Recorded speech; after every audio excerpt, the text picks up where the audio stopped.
Guys, welcome back to Me Being Cheap. So September is National Preparedness Month, and yes, I am late to the game. My previous video on this topic was on the subject of water, so now I'm going to talk about food storage. And there is a ton of information out there. There's lots of different schools of thought. So I have assembled some notes and hopefully stay on track, make this not too huge of a video, but let me turn this camera around and we will get started. Alright, so I have pulled some shelf-stable items out of my pantry, and I thought I would talk about these types of items first. So again, there are a lot of schools of thoughts on this. Now, FEMA used to say you needed to have 3 days. They've bumped that up to 2 weeks supply. I would say 2 weeks is a good starting point, but you should always keep preparing and work to build more of a food storage. But start with 2 weeks. 2 weeks is a good attainable goal for most people. So again, there are some general guidelines. FEMA's got some out there. The LDS, the Latter-day Saints Church, has got some good guidelines out there too. There's a lot of blogs, other YouTube videos, etc. So one way you could do it is write down what your family eats over the course of 2 weeks. Write that down and then just buy double, and then you would have it done. And then another way to do it is by looking at the calorie content and storing enough calories per person per day. For example, this item's got 130 calories per serving, 8 servings in the box. That can be kind of cumbersome, and then you are like, okay, well, what sort of calorie count do I use? There's an average of 2,000, but if things really go bad and we're out there having to do heavy manual work, we might need more calories, and it's just different for each family. Some family has elderly people they're taking care of, and some have infants. So it is totally different. So what I am going to recommend is that starting out, you stock up for 2 weeks some shelf-stable items that your family will eat. And preferably these items you could eat with little preparation, such as this. You could just eat it right out of the box, or minimal preparation. But like, for example, this soup, you could open it up and if you had to, you could eat it out of the can. So I am going to say, for your initial 2 week stockpile, focus on that type of stuff, because you don't know what might happen. There may be a storm that goes through and you lose the ability to cook. So you may not have any gas, you may not have any electricity. So I'm going to recommend, for your initial 2 week supply, you get stuff that you can pretty much eat off the shelf. So, that's what I'm recommending. So let me look at my notes. Okay, so a lot of people ask, well, what about beans and rice? So eventually, yes, you probably should stock up on some of those, but not if you don't know how to cook it, and not if your family does not eat that sort of thing. So if your family does not eat beans and rice, which we do, we eat a lot of it, I would recommend that you grab some beans, a small amount, and then experiment with cooking them and see if your family likes them. All right, so think about things that you could have for breakfast that are shelf stable. So I've got a box of cereal and some shelf stable milk. And we rotate these items, which you always need to, if you buy this stuff, incorporate it into your rotation so that the product doesn't get old on the shelf. Now, what I do is I stack the cereal like this, and then I put the year and the month and year that the best by date is. And my kids, they eat cereal for snacks, and so they're not too picky. So I just tell them, grab the oldest box when they go down there. That way, you know, there's an assortment, you know, whatever was on sale or what have you, and they just grab the oldest box. The shelf-stable milk, this is more of an expensive way to do it, but it is good to have some of this on hand. Now, we don't have a store in this town. Well, we have a gas station now, but that's not the cheapest place to buy milk. So if we happen to run out of milk, we have shelf-stable milk that we can use as well. And again, you know, make sure you use it in a timely fashion. So that's an option. These fruit and grain bars, you can eat them right out of the box. However, I want to say if you are counting up servings per container, note that the calories for one of these bars is only 130 calories.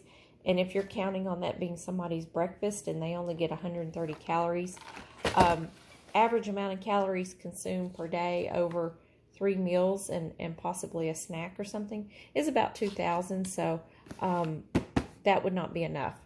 Just one would not be enough. Okay, some other breakfast items that you could do. So we already talked about milk and cereal. Pop-Tarts, any type of bar such as this, Cliff Bars, what have you. Instant oatmeal, and yes, I realize that requires boiling water, but with the instant oatmeal and a lot of these other instant products, you can add cold water to it. May not be good, but you could.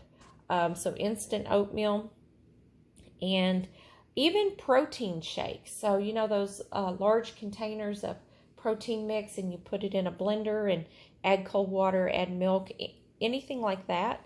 If you don't have a blender, they have a lot of those cups that have the little mixing ball in it. So even a protein shake, if you have a thing of that protein powder on hand. Now, other items that you could do, canned soup, and this would be for your lunches and dinner. Canned soup. Now, I'm trying to teach you how to do this on a budget. I'm not saying run out and go buy all this stuff, but you need to check your loss leaders. Those are the sale items each week, and those are the ones you're going to want to try and stock up on if your family eats that product. So when these Progressive soups, and these are kind of larger cans, when these were on sale for 99 cents, and then I think I even had some coupons, I bought quite a few. And yes, we like to cook our own soup. So there's about 2 servings per container in here. We do like to cook our own soup, but it's also nice if you're in a pinch, you could just grab one of these cups of, one of these things of soup. So this has got 2 servings in it, and most people, when they have a bowl of soup, they'll eat 2 bowls of soup, in my experience in my household. So I would count on one of these per person.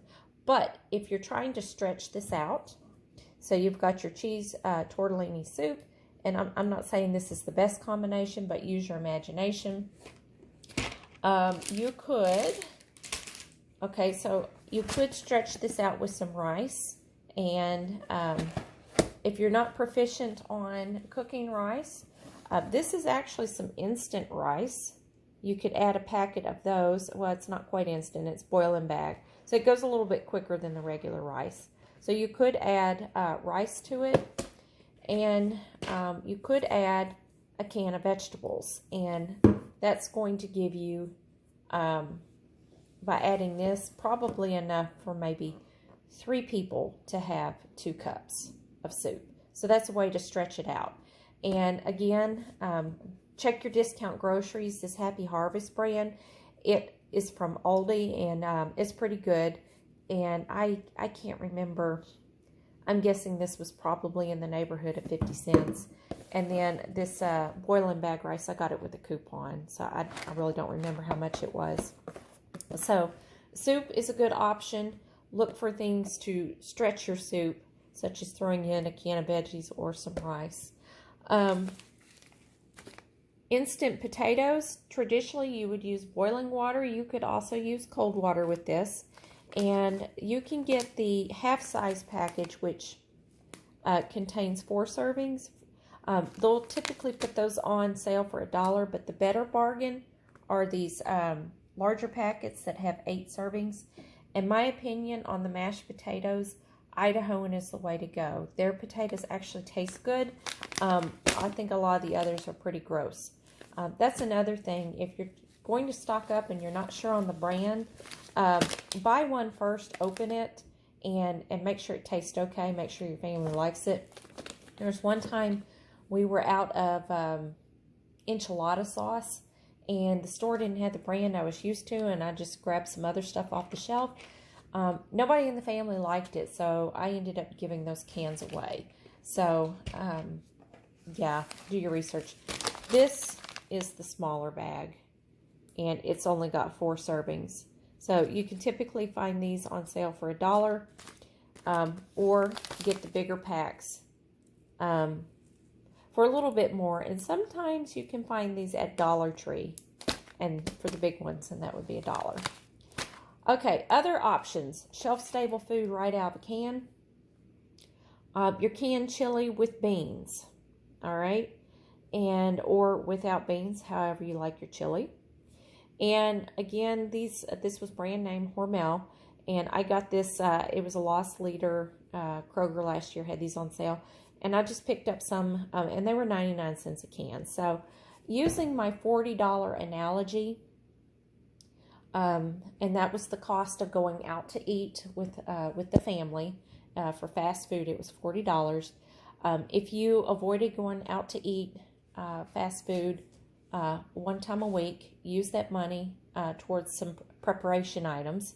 And so, you could have 40 cans of chili. I don't know anybody that wants to eat that much chili in a 2-week setting. So, but you get the idea. You could have 40 things of potatoes, or you could have 20 things of potatoes, 40 things of chili. So again, pay attention to the serving size on this though. Serving size is 1 cup. There's about 2 servings per can. So this might be enough if you had some sides or something to go with it. This might be enough for 2 people. So myself, a family of 4, if we were counting on this for a meal, we would need 2 cans plus something to go with it. Otherwise, it's only 270 calories, which on a 2,000 calorie diet, that's, maybe only 10% of the calories. So pay attention to these things. Well, hello, Kitty. How are you? Hormel tamales. You can pick these up at Dollar Tree for $1 a can. These are pretty good. Again, there's several in here. It says servings per container, about 2. So do pay attention to that. Okay, other good choices would be your SpaghettiOs. Now, Great Value, which is the Walmart brand, has these taste good. I've had them already. They're every bit as good as SpaghettiOs. And then Aldi has canned pasta too, and they're both good. I have found that whatever Aldi's price is, Walmart is usually beating them by a penny. So I think I probably bought the Walmart brand simply because they were cheaper by a penny. But they're equally as good. Peanut butter. This is good. It's got some fat in it. It's got some protein. Probably has some carbs. And serving size is 2 tablespoons. But look, it's got a lot of calories per serving. So this is some dense calories. And this could go a long way. So your peanut butter, your jelly, and you say, so what are you going to put that on? If you have a loaf of bread, you could use that. Throw an extra loaf of bread in the freezer. You'll have that on hand. Or you could just put it on crackers or something else. Now, if I'm gonna take this up a step. If you have the ability to boil water, that can expand your options a little bit more. And so I want to talk to you about some of your pastas. And okay, so you've got your standard macaroni and cheese. This was bought from Aldi. I'm guessing this is, the 50 cents a box stuff. This tastes pretty good. And then some other options on pasta are spaghetti. And I want to show you how you might be able to save some money on this. So the American Beauty, every once in a while, Dillon's will put their pasta on sale for 49 cents, and you're getting a pound, 16 ounces, for 49 cents. So that's a good price. Normally, this pack is up over $1. So if you can't find that for 49 cents, what I'm going to recommend is you go to the Dollar Tree, and their packages of pasta are 1.5 pounds. And that's true for their penne, their macaroni noodles, and a couple of the others. So you're getting more in this box, and it's $1. So if you cook up a box of spaghetti, so 1.5 pounds in this case, that's a lot of spaghetti. It goes a long way. You're going to feed a lot of people with it. And then I got these when they were on sale at Dillon's or Kroger for $1. But I do know that Dollar Tree carries brand name spaghetti sauce in a can like this for $1 as well. So those are some other options for you on how to save money. So, you know, if you had $40 and you went to Dollar Tree, not saying you want to get a ton of pasta. I don't know, you might.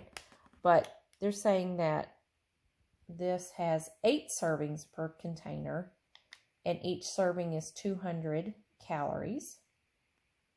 I really think it's more than 8 servings because this always makes a ton. But anyway, for $1, you're getting a whole lot of calories here and a whole lot of servings compared to, you know, say this where you're not getting as much. And then throw with it a can of pasta sauce. So you have a meal with 8 servings, and it's only $2. And then if you wanted to go a step further, you can throw, I probably wouldn't put it in the pasta, but as a side, you could have some mixed vegetables. Dollar Tree also has Parmesan cheese that sits on a shelf, and it's $1 too. So my encouragement is to start with these things that sit on the shelf and require little to no preparation. Like literally you could eat it straight out of the can. It may be gross cold, but you could do it if you had to. Or take it a step further, minimal preparation if you have the ability to boil water. Now, a couple other tips and tricks. I'm going to say, make sure you have can opener. You can also buy can openers at a Dollar Tree for $1. Some of the cans have the pop tops. Some of them do not. So look for the pop tops. It's going to make your life a little bit easier in a disaster situation, in case you break your can opener or what have you. Also, don't forget your pets. They have to eat too. So whatever they eat, don't change their food up during a disaster situation.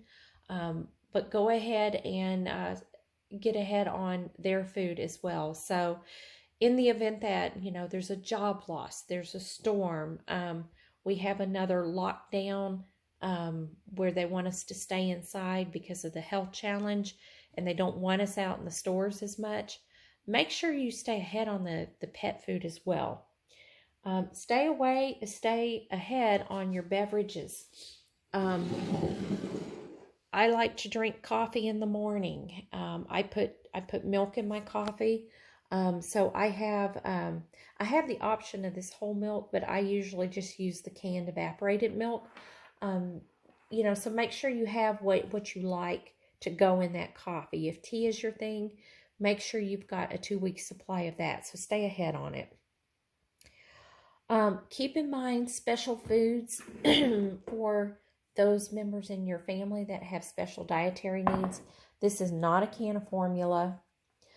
This is actually powdered milk. But if you have a baby in the family or the potential for a baby in the family or somebody's pregnant, you may want to have some formula on hand, even if that mother is breastfeeding, because what happens if, say mom is at work and grandma's babysitting the baby and something happens and mom can't get back to feed the baby, was grandma going to feed that baby? So if you've got a baby in the family, make sure you have formula, even if that baby doesn't drink formula. Now, I'm here to say that I am a infant of the 70s, child of the 80s, and was breastfed for a while, and then once weaned, they actually fed me pet milk, which is the canned evaporated milk. So I guess you can survive on that. Probably not recommended, but I suppose in a pinch that could be an option too. So we talked about formula. Powdered milk, which is what this is. This is actually powdered milk, and it's fortified. It's got some vitamins and minerals added to it. This is actually what I used to feed my kids when they were toddlers. And we were going out and about. This was the easy way to take something for them to drink that wouldn't spoil. So,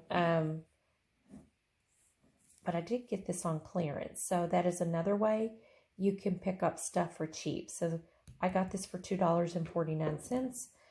Powdered milk, man, that stuff's gotten expensive. When I was a kid, that's what the poor people drank. And we cut our milk with that, because powdered milk was cheaper. But this stuff's gotten expensive. So I do recommend that you have some powdered milk on hand in the event that you run out of your regular milk. It's not the best for drinking, but you can cook with it. So like, for example, this mac and cheese, it requires butter and milk to be added to it. I have made it when I've been out of butter. I have made it with milk only, and it's fine. And you could use this powdered milk if you didn't have any other milk to add to it. So I would recommend keeping at least a little bit of powdered milk on hand, because it can help you out in some of your cooking items that you're trying to cook. Again, another tip, rotate your food. So, first in, first out, make sure that you're using up the oldest stuff first. And again, you can do that by stacking your food strategically. There are some little rolling can dispensers that will put the oldest can on the bottom. I just have my stuff kind of stacked in there, and I know it's kind of a pain, but when you buy something new, you need to put it in the back. And so, yeah, that takes a little bit of time. And then, again, like on the cereal, I just have it dated, stacked on the shelf. I just buy what's ever on sale.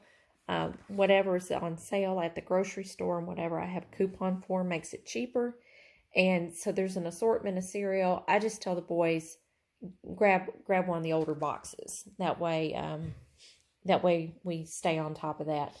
Okay, so how can you do this on a budget? So, again, using that $40 analogy, I was probably picking up the cereal for $1 a box. This milk is $1 a box. The smaller bag of potatoes is $1. The tamales is $1.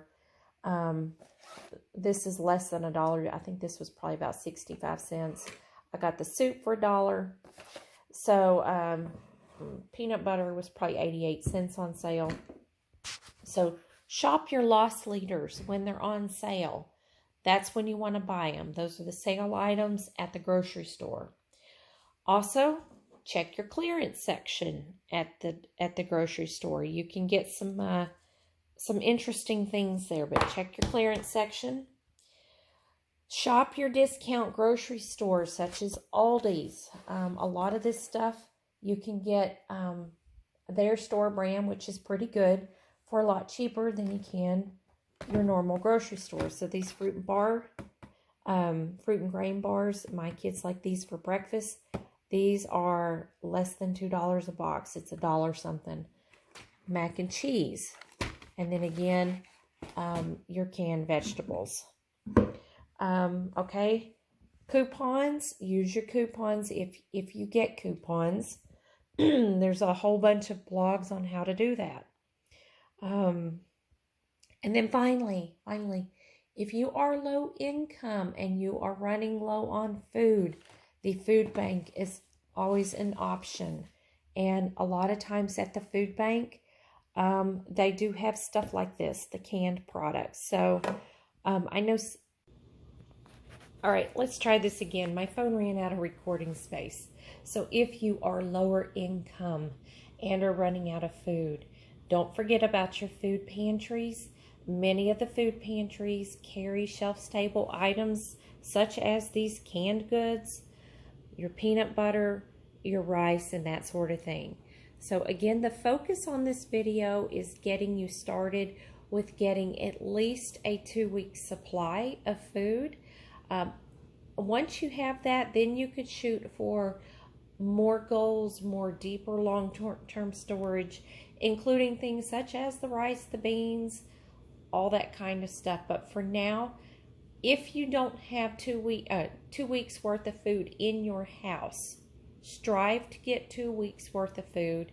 And my personal recommendation are to get the items that can sit on the shelf stable, and that can be eaten and consumed with little or no preparation.